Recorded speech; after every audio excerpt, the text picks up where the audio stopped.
Salut, c'est David. Dans cette vidéo, je vais te donner une technique simple pour créer de l'attraction dans une conversation avec une inconnue. Alors, attention, hop là, attention. Donc, tu vois, là, je me suis mis chez moi. D'accord, j'ai créé un petit studio, un genre de petit studio radio, tu vois, avec un petit micro électrostat. Donc, tu vois, je peux m'approcher et puis parler avec une petite voix comme ça. Je suis pas obligé de gueuler, donc c'est assez cool. Et puis on est au calme, on est tranquille, donc je trouve ça plutôt sympathique. L'attraction, ouais. Pourquoi on va parler de l'attraction ? Parce que vous avez été nombreux dans les résultats du sondage à me dire que ce qui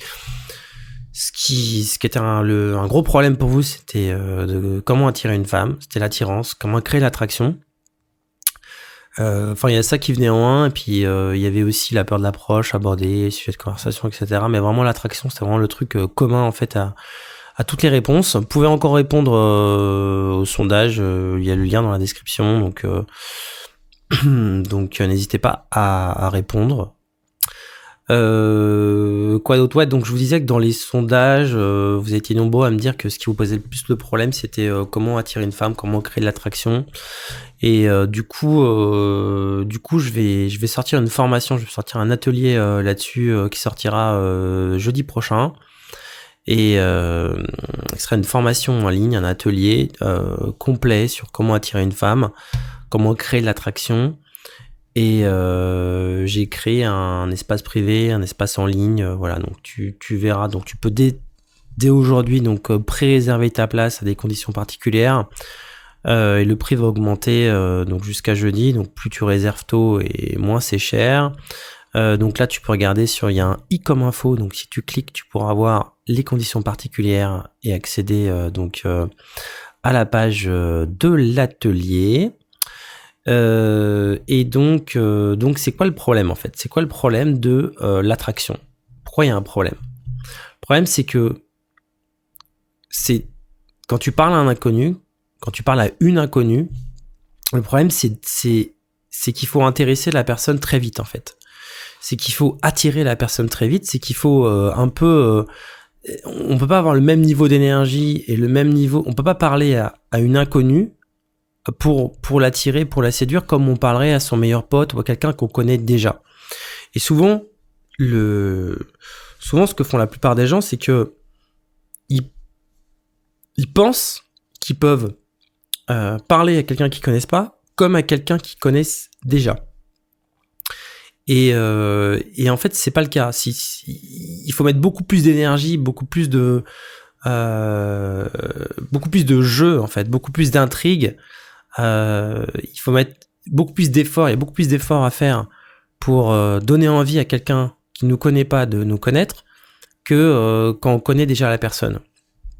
Et notamment dans les premières minutes d'une conversation avec une inconnue, un des trucs qui revient le plus souvent, c'est comment tu t'appelles, quel âge tu as et qu'est-ce que tu fais dans la vie. Voilà, c'est les trois trucs qui sont qui vont arriver très très vite à un moment ou à un autre en fait. Tu peux pas y échapper. Et alors, une technique simple pour ne pas être chiant dans les premières minutes d'une conversation, c'est de ne pas répondre directement à des questions directes. D'accord ? Tu ne veux pas en fait rendre les choses trop faciles pour elle en fait. D'accord ? Si tu réponds trop directement à ce genre de questions, c'est normal qu'au bout d'un moment tu patines ou que tu ne saches plus trop quoi dire. Et puis aussi, t'as pas envie que une conversation avec une fille que tu connais pas ressemble à un entretien d'embauche. D'accord ? C'est pas un entretien d'embauche, il faut qu'il y ait un jeu de séduction, il faut que ça soit fun, il faut que ça soit intriguant, il faut qu'il y ait du jeu en fait. D'accord ? Un entretien d'embauche, tu pourrais pas faire ça. Tu vois. Le mec qui te demande, un recruteur te dit, de toute façon ton prénom c'est marqué sur ton CV, donc voilà, ton âge aussi, mais quand il te pose des questions, tu vas répondre directement. Là, quand une fille te connaît, il faut que tu dises, il faut pas que tu répondes directement. Et une technique pour faire ça, c'est de dire par exemple devine. Par exemple, quand la fille te dit t'as quel âge, au lieu de dire ton vrai âge, tu lui dis devine. Par exemple, pour l'âge, ça permet de voir l'âge qu'elle te donne déjà. D'accord, donc si elle te donne 5 ans de moins, déjà c'est 5 ans de gagné. Bon, si elle te dit plus, bon tant pis, dommage, tu vois que mais déjà tu peux voir aussi la perception que la personne a de toi. Donc c'est quelque chose d'intéressant. Pour le prénom, tu vois aussi, c'est demander comment tu t'appelles. Tu vois, cette question, elle est chiante. Tu vois, moi par exemple, j'aime pas qu'on me demande mon prénom. Enfin, j'ai l'impression que les gens demandent ton prénom. Une fille te demande ton prénom, par exemple, quand elle sait plus quoi dire. Tu vois, et j'ai l'impression aussi que les mecs, tu vois, ils disent comment tu t'appelles, je sais pas quoi te dire, donc je demande comment tu t'appelles, tu vois. Moi, une fois, il y a une histoire, bon, ça m'avait marqué, c'est il y a longtemps, j'étais en boîte de nuit, une de mes premières approches, je savais pas quoi dire, et j'ai dit à une fille, et puis ça me paraissait pas mal en soi, tu vois. J'avais dit, bon, voilà, tu t'appelles comment, quoi. Et elle m'avait répondu, qu'est-ce que ça peut te foutre?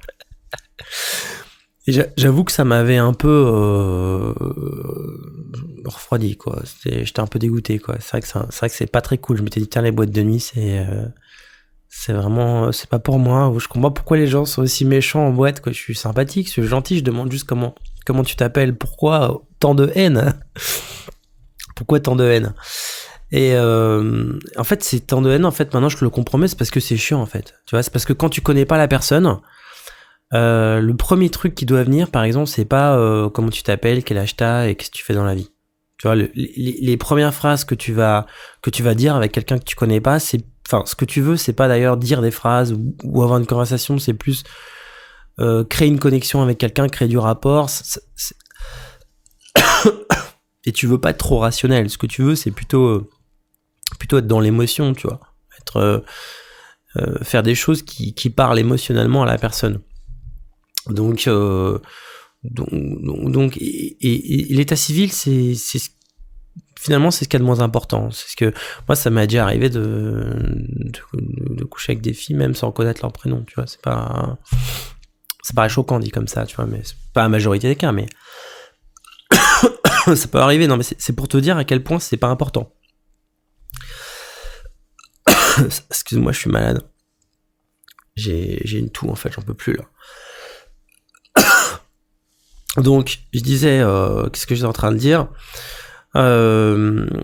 L'idée, c'est que voilà, tu veux pas ne pas répondre pour être attirant. Un truc que tu peux faire, c'est de ne pas répondre directement à des questions directes. Donc, les 3 questions qu'on te pose en général. Il y a l'âge, on a dit, il y a le prénom. Bon, le prénom, tu peux dire devine, bon, c'est marrant, ça dure pas des heures. Et après, le truc, c'est aussi qu'il faut que tu donnes ton vrai prénom, une erreur aussi, c'est de rester sur ce devine tout le temps. Faut pas faire ça.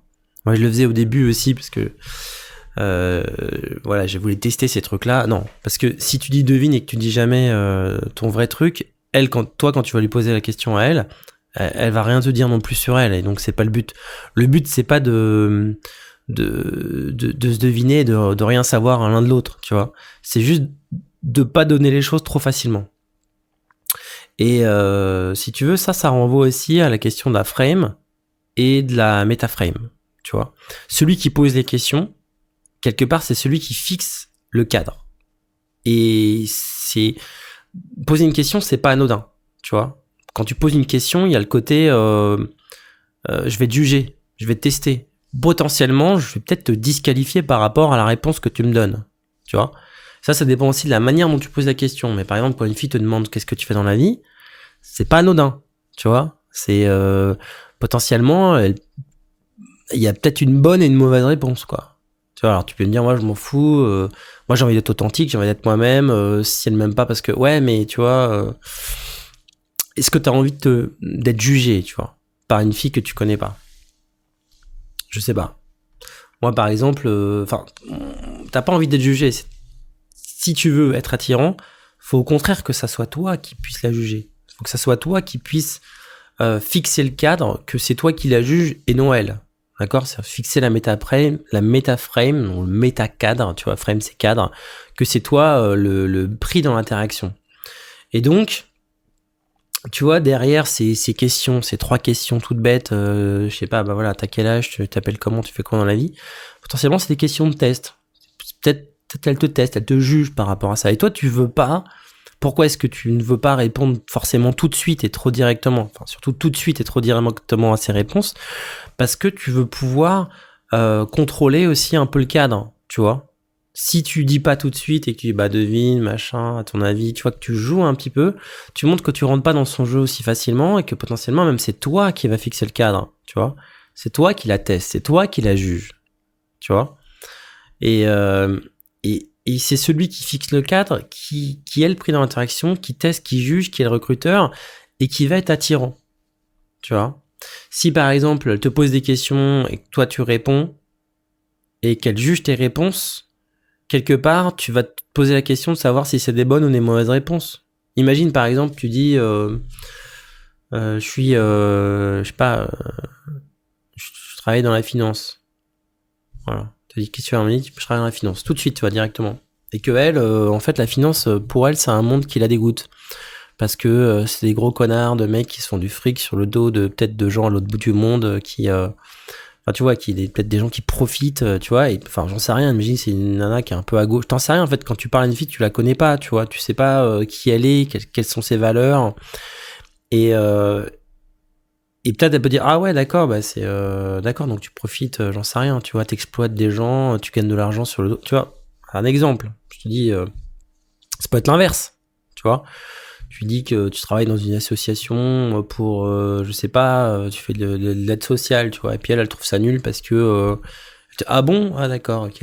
Parce que c'est pas assez bien, c'est pas assez high value au niveau social, parce que peut-être ça gagne pas assez d'argent, j'en sais rien, par rapport à ses propres valeurs. Tu vois, le truc c'est que ce que tu fais, ce que tu es, à un instant T, tu vois, quand elle te pose des questions, c'est... elle va... Si elle te pose des questions et qu'elle se met en mode... Et elle va pas te le dire qu'elle te teste, mais elle te teste. Tu vois, c'est des questions de test. Donc, le fait de mettre un tampon comme ça, une temporisation, ça te permet de montrer que t'es pas, que tu la laisses pas prendre le contrôle en fait de l'interaction.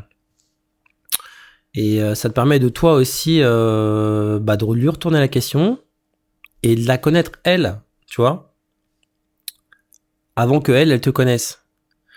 Et de l'amener à se dévoiler, tu vois, au lieu de, tu dis, et toi, t'as quel âge, d'accord, tu vois, tu fais quoi, et après, ça permet éventuellement d'adapter ton discours, tu vois, parce que là, t'es face à quelqu'un, une personne qui a déjà, enfin, ça permet de t'adapter, quoi, éventuellement d'être un peu caméléon, tu vois, caméléon, c'est-à-dire de voir ce jeu. Si tu dévoiles ton jeu trop vite, et que ton jeu, déjà, si tu le dévoiles trop facilement, tu perds en attraction. Tu vois, le fait que ça soit trop facile à dévoiler. Enfin, tu le dévoiles trop facilement, elle, c'est un mec trop facile, c'est trop facile, il n'y a pas de jeu. Donc, ça marche pas. Et deuxièmement, le fait de pas dévoiler trop facilement, c'est pas de peut-être reprendre le contrôle, de savoir mieux qui elle est, et puis éventuellement t'adapter à ce qu'elle te dit. Qui elle est, tu vois. Voilà. Donc voilà. C'était une petite technique simple pour créer l'attraction dans les débuts d'une conversation. C'est un truc qui vient de... Moi, j'avais découvert ce truc-là avec David D'Angelo. Je sais pas si tu connais. Eban Pagan.